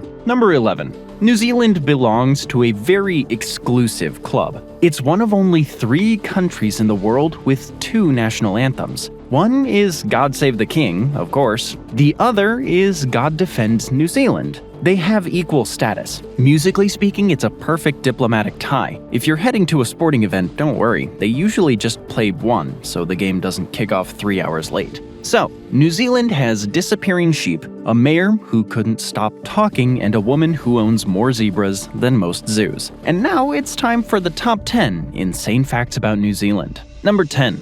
The lesser short-tailed bat and the tiny long-tailed bat are New Zealand's only native land mammals. Yeah, that's it. Just bats. And they don't just fly, they also crawl around on the ground, using their wings and legs like tiny furry action figures hunting for insects. On the South Island, you'll only find them in Fiordland. And if that's out of reach, your best bet is the North Island or the offshore islands. Just remember, they're critically endangered. Take a look, just don't mess with them. They're doing their best. From bats shuffling on the forest floor to rockets blasting into orbit, New Zealand really covers the whole vertical spectrum. Number 9. Rocket Lab Launch Complex 1 is the world's first, and so far only, private orbital launch site. You can find it at Ahuriri Point, on the east coast of the North Island. And if you're a wannabe astronaut looking for a front row seat, you're in luck. Just head to the beach at the end of Blucks Pit Road. It's about as close as you can get without someone handing you a spacesuit.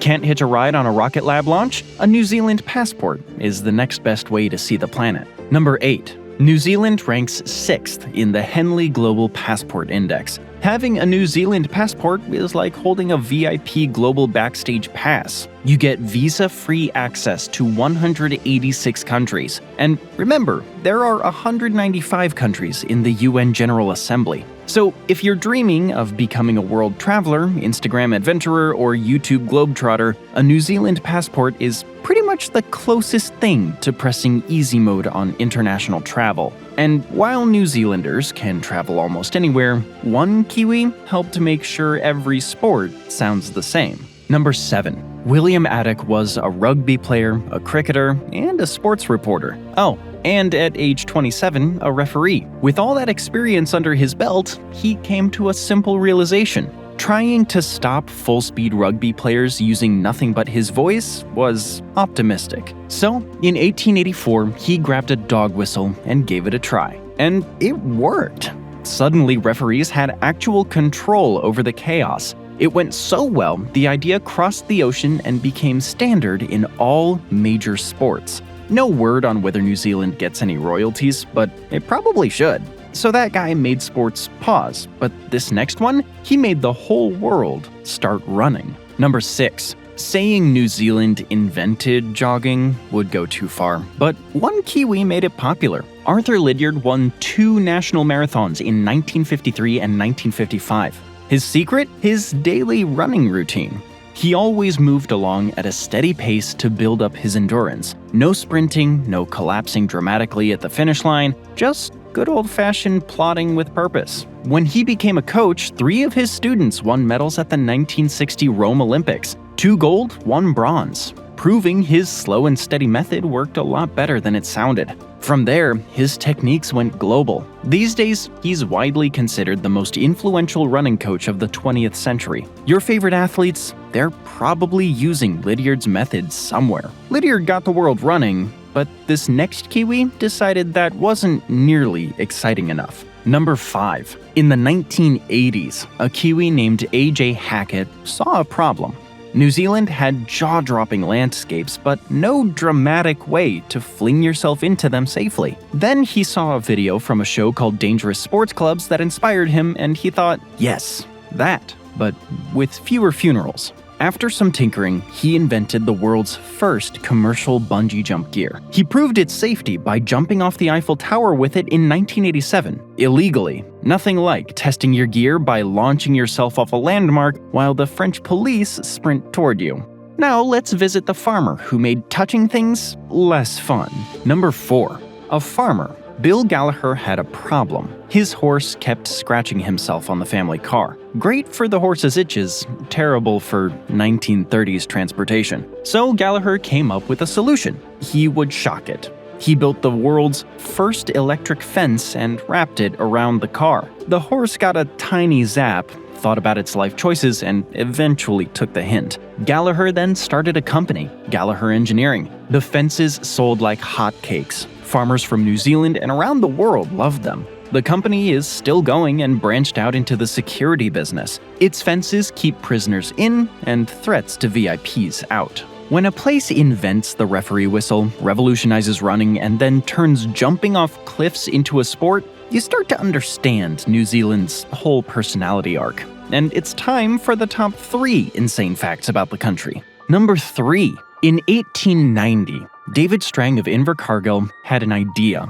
One that people still rely on today, especially at 6 a.m. if you're exhausted and need a quick jolt of energy. Soldiers in the American Civil War toyed with the concept first, but Strang was the one who patented it in 1890. His method used a coffee powder that could be dissolved in water thanks to a hot, dry air process. The Japanese later improved it, but the core idea is still Strang's. As for the taste, well, no guarantees, but bad coffee is better than no coffee. Now we move to the man who made modern medicine a whole lot safer. Number 2. By the 1950s, plenty of vaccines already existed, but the way they were delivered had a major problem: reusable syringes. Even when cleaned, they were basically an invitation for new infections. Kiwi pharmacist and veterinarian Colin Murdoch thought there had to be a better way. So he came up with something new, the disposable syringe. Plastic, safe, one and done. It took a few years to catch on, but once it did, it went global and has since saved hundreds of millions of lives. An invention that was essentially, what if we didn't reuse the stabby thing? But there's an irony. New Zealand also produced an invention that could destroy them. Number 1. Ernest Rutherford was the first to split an atom. It happened in 1919 and proved the idea he had since 1902. Atoms, not the smallest particles in the universe. That discovery overturned a belief dating back to ancient Greece. So yes, you can absolutely call him the wizard of nuclear physics. The downside? Bombs. The bright side? Also bombs, but energy too. So, swings and roundabouts. Either way, Rutherford's career proves that small nations like New Zealand can be seriously powerful. Sometimes they're the ones bending the rules the rest of the planet thought were set in stone. Thanks for joining me today.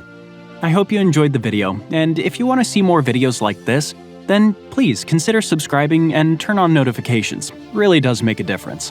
Thanks again, and I'll see you next time on MatPack. How many continents are there? 7, right? That's what your first grade teacher swore on the globe. But what if there were 6 or 8? Yeah, 8. Meet Oceania.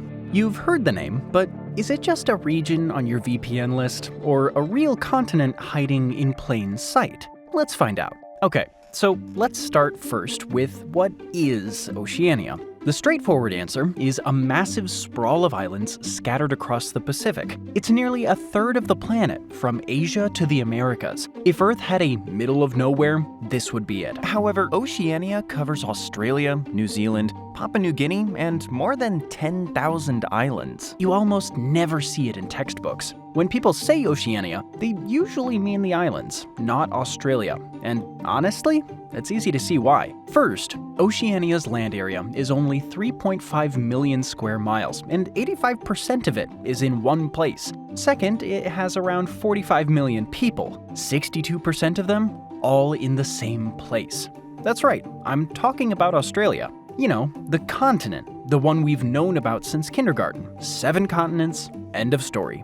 Except, not really. No one ever explains why there are only 7 continents. Most teachers probably aren't sure. The maps are supposed to answer that question, and this channel. You're welcome. So where does the idea of a continent even come from? To find out, we've got to head back to the Bronze Age. When the Greeks went off to Troy, crossing the Dardanelles meant crossing from Europe to Asia, even though that strait is just 4 miles wide. The Bosporus, less than half a mile. Not exactly a world apart. The Greeks and Romans drew lines around the Mediterranean. Modern science drew them around tectonic plates. Guess who got Oceania quite right? No one. The planet's crust is 16 giant plates sliding around, bumping into each other. The whole thing's just pretending to be stable, kinda like my career. So now, there's a more scientific way to define a continent. It's not about culture or history anymore, it's geology. A continent's edge comes down to its continental shelf. As National Geographic puts it, a continental shelf is a gently sloping area that extends outward from the beach far into the ocean.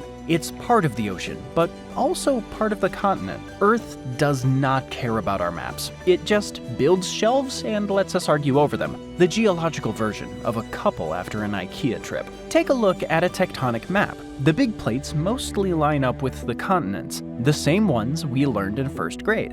But there's one problem. There's no European plate, no Asian plate either, just one, the Eurasian plate. So why are Europe and Asia still treated like separate continents, neatly divided by the Aegean Sea and the Urals? Well, habit, mostly. A few historical quirks, and some pride. Not everyone buys it though. That's why some geographers still insist there are only 6 continents. And sometimes those 6 continents still count Europe and Asia separately. Others just toss Australia in with Asia. And my head is starting to hurt with that. But continents aren't just about geography. They never were. Europe and Asia sit on the same tectonic plate, but we still split them at the Aegean and the Urals, mostly for cultural reasons. And to be fair, those cultures are distinct. They've had thousands of years to drift apart. The Eurasian landmass is massive. There's plenty of space for a few millennia of "I'm not like you" to take hold. So where exactly does Oceania fit in with all of this? Europeans built the version of the world we still use. By the late 1700s, James Cook was out there charting the edges, the scattered islands of Oceania, places Europe hadn't even imagined. His voyages changed everything, and ended poorly. Let's just say Hawaii didn't roll out the red carpet. But Cook's maps exposed a problem. For centuries, Western science has tried to box the planet into neat little continents. Clean lines, tidy colors, something that fits nicely on a classroom globe. But the Pacific didn't get the memo. It's chaos out there. Thousands of islands scattered across an ocean bigger than all the continents combined, each with its own language, culture, and history, a cartographer's nightmare. So can these islands really count as a continent? Depends on who you ask. Even the UN can't decide what Oceania really is. In the official geoscheme, it exists mostly as a statistical catch-all, a polite way of saying other. Australia doesn't even get its own box. The UN just folds it into Oceania, stamps the label, and calls it a day. Who says bureaucracy doesn't work? Making these classifications sounds about as fun as binge-watching the last season of Game of Thrones, but the geoscheme actually matters. It's the bedrock for a lot of the data policymakers rely on, the stuff that decides budgets, aid, and who gets what slice of the pie. It also shapes international trade and investment. Investors, markets, entire economies, they all use information built on this framework. So yeah, it's boring, but it's important. But the geoscheme isn't the final word on Oceania, not even close. There's a bit of a compromise going on, bureaucratic peacekeeping at its finest. Oceania is considered a continent, but Australia is its continental landmass, which sounds a little weird after everything you just heard, like saying the cake is part of the frosting. So what does that make the islands? A distinct region? A tiny continent? Or too small to count? Maybe they're not a continent at all, just a geopolitical label, a cultural catch-all, or, let's be honest, something that only exists so VPN companies can brag about having one more flag on the list. If Europe and Asia get to stay separate, even in the UN's everything but the kitchen sink geoscheme, why not Oceania? To start untangling this mess, we've got to look at Australia. With 85% of the land and 62% of the people, it's either the anchor of Oceania or the kid who outgrew the family photo. And it's got receipts, its own tectonic plate, all to itself. Australians usually call their continent Australia. Fair enough, it's earned the title. The world's 20th largest economy, pulling a GDP of around $1.8 trillion. Not bad for 28 million people. GDP per capita tops $72,000, ranking 13th globally, ahead of the UK and nipping at Germany's heels. By some measures, it's even higher. In 2021, Australia ranked second in wealth per adult, right behind Luxembourg, which, let's be honest, is basically a bank vault with a flag. The economy runs on dirt and fire. Coal, natural gas, iron ore, gold, agriculture, all of it shipped out by the boatload. It's a global commodities machine. BHP Group is the world's biggest mining company. Tamboran Resources and Wesfarmers keep energy and retail running. Wesfarmers even owns Kmart and Target down under. Australia's wealth isn't just buried underground. Some of it's on aisle 7. Australia's economy goes way beyond mining. Unlike most resource-heavy nations, it dodged the resource curse. Instead, it built a financial and biotech powerhouse instead, a country that started with pickaxes and ended up with patents. It's also the region's global face, the celebrity neighbor everyone's heard of. Before the pandemic, nearly 9.5 million tourists showed up every year. Beaches, reefs, kangaroos, the whole postcard. Meanwhile, most of its neighbors barely made it onto the brochure. New Zealand's on page 13, giving the evil eye. Australia's a great place to live, assuming you can survive it. Everything wants to bite, sting, or eat you. And I haven't even gotten to the part where Oz really starts throwing its weight around. Some of the island nations in Oceania, they don't even bother with their own money. Too much hassle. They just use the Australian dollar instead. Kiribati, Nauru, Tuvalu all decided it's easier to let the neighbor handle the wallet. like borrowing sugar, but for an economy. Australia makes up even more of the economy of Oceania than it does the land or population, 85.8% of Oceania's GDP. So is Australia the anchor of Oceania? Yes. Does it overshadow the smaller nations like Fiji, Samoa, and Kiribati? Absolutely. What Australia wants usually defines Oceania, as long as it's a part of the group, period.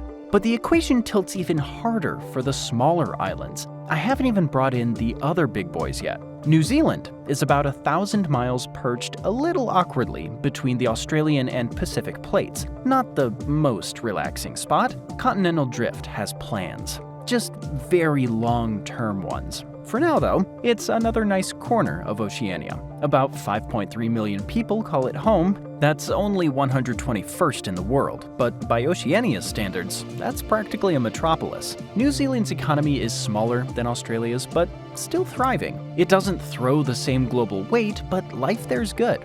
Really good. The country built its wealth on cows and trees, but it's come a long way since. What used to be all pastures and sawmills now includes advanced manufacturing, tech, and services. In news that won't surprise a single person, New Zealand claims nearly everything in Oceania that Australia doesn't. 12% of the region's GDP, all theirs. The rest? Think spare change scattered across a swimming pool. Let's head back to the Australian plate. If you thought the map made sense up to now, you're about to be disappointed. This is New Guinea, split clean down the middle. To the west, Indonesia, once a Dutch colony. The east, yeah, that one's a bit more complicated. The northern half used to belong to Germany. The southern half?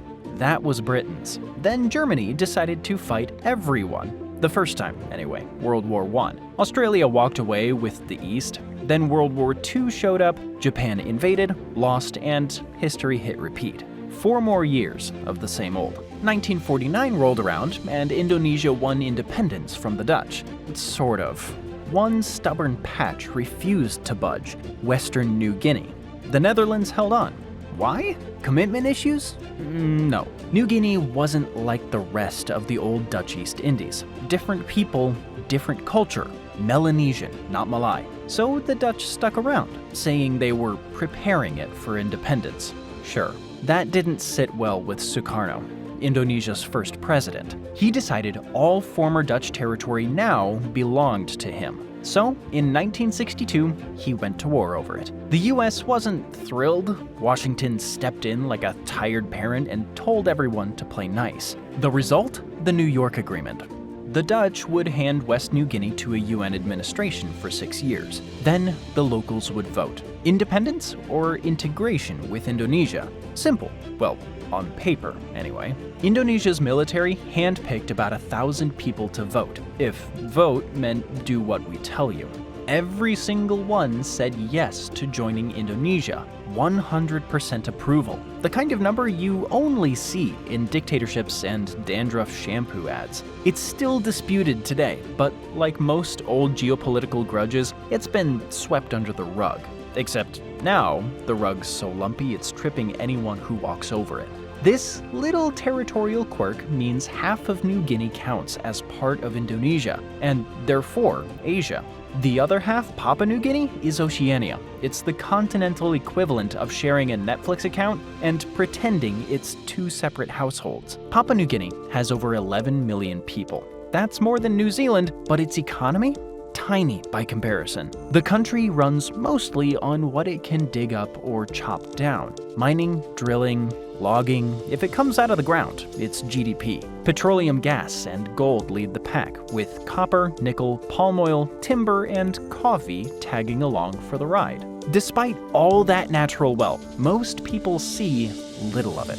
It's the classic story. Rich in resources, poor in returns. A sharp contrast to its wealthier Pacific neighbors who at least got to keep a few of the shiny things they pulled out of the ground. Papua New Guinea plays odd one out when it comes to global trends. The rest of the world is heading into cities, but PNG, Like Williamsburg hipsters, it keeps things old school, pretending the modern world's just a passing fad. Only about 14% of its people lived in cities in 2023. Most of them are in Port Moresby, a capital of 700,000, a place where office blocks and unpaved streets sit awkwardly side by side. And despite being built on mining, PNG's most valuable company isn't in mining at all. It's in finance. Somehow the banks beat the gold rush. Mining, exploration, and industrial firms fill out the rest. Now for the big reveal. Oceania's economy, outside Australia and New Zealand, pretty much just Papua New Guinea. 1.6% of the region's GDP. The rest? Background noise. Australia's top of the class. The others are still waiting for recess.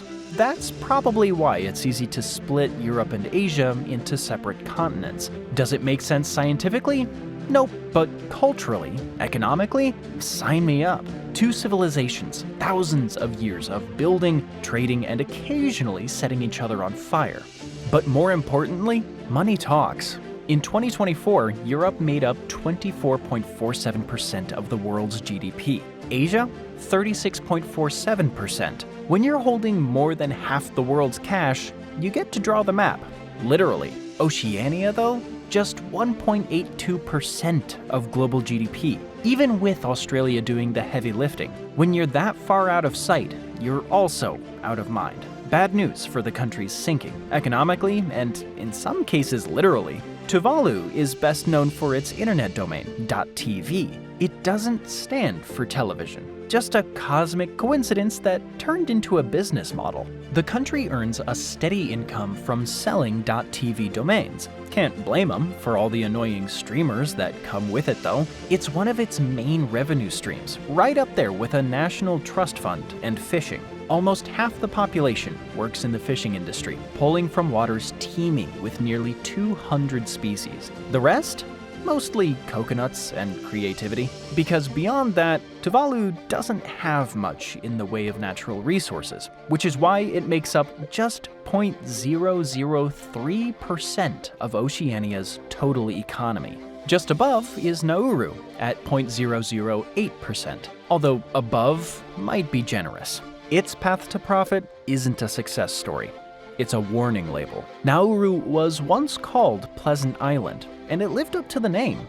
A tiny speck in the Pacific sitting on a mountain of phosphate, which, to be clear, is just really old bird poop. But there was gold in that bird poop. Nauru became one of the richest nations on Earth. GDP per capita in the 60s, around $50,000, second only to Saudi Arabia. Not bad for a place you could walk across in an afternoon. Then, the poop hit the fan. It ran out. The money followed. By the 1990s, Nauru went from millionaire to broke faster than you can say non-renewable resource. Today, GDP per capita hovers around $11,000. The economic hangover after a decades-long Vegas binge. Desperate for cash, Nauru got creative. Got a spare $100 grand? Congrats, you're now Nauruese. Norwegian? A citizen. You're a citizen. Before that, it moonlighted as a tax haven and money laundering hotspot. Nice work, if you can get it. For a while it worked, then the US noticed. Sanctions hit. Game over.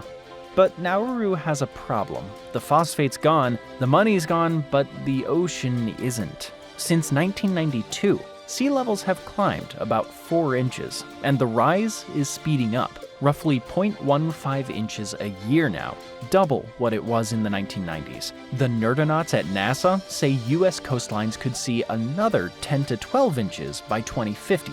By 2100, between 11 and 21 inches. For most countries, that's a statistic. For Nauru, it's a deadline.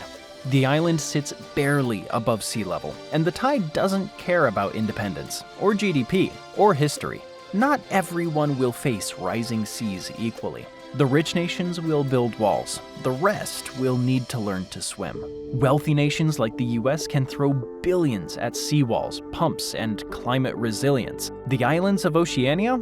They get press conferences and sympathy tweets. Nauru's already selling citizenship, funding the lifeboats before the ship sinks. Tuvalu doesn't even have that luxury. The entire country rises about 10 feet above sea level. Locals tell stories of the ocean swallowing trees that once stood inland. Not waves, the ocean itself, moving in like it owns the place. Only about 10,000 people live there, most packed around the capital, Funafuti. Half of it could soon be gone.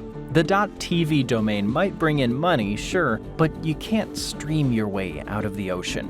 Building something like Venice's $7.5 billion MOSE flood defense? Impossible. Tuvalu's entire economy in 2023 was $63 million. That's the cost of a mid-budget Netflix movie about climate change. And here's where it matters. The reason this whole is Oceania a continent debate actually matters. Because if you're not called Australia, New Zealand, or Papua New Guinea, good luck getting anyone to look your way. But Tuvalu? Tuvalu's got an ace in the hole. And no, it's not a Twitchathon. It's King Charles III, the guy whose face is on currency, stamps, and the occasional royal scandal headline. Tuvalu still recognizes him as monarch, and that's like having a friend with benefits. So, Tuvalu cut a deal. Not a financial bailout, a literal one. Thanks to a new agreement, 280 Tuvaluans a year can permanently settle in Australia, a climate lifeboat with a visa attached. And it's popular. Over 8,700 people have already signed up, more than 80% of the entire population. If the seas keep rising, Tuvalu could become the first country in history to move continents. A nation without borders. Without land, still Oceania, just shifted over a bit. It sounds sad, sure, but most countries in Oceania don't even have that luxury. When the outside world does pay attention, it's usually with a camera and a travel brochure. To many, the region's not a home, it's a social media brag. And that kind of invisibility matters. It made these islands easy to exploit, the perfect laboratory for someone else's experiments, even by countries that loved to talk about freedom and anti-colonialism. Looking at you, United States. Take the Marshall Islands. You'll find them halfway between Hawaii and Australia, a dot in the world's biggest ocean. It makes up just 0.01% of Oceania's GDP. No oil, no gold, no leverage, which meant they got something else instead. The kind that comes with a site of radiation. If you think calling Oceania a continent is just semantics, here's why it matters. See this atoll? It's the one that gave its name to a favorite piece of beachwear. But today, it's remembered for something a lot louder, a lot brighter, and infinitely more radioactive.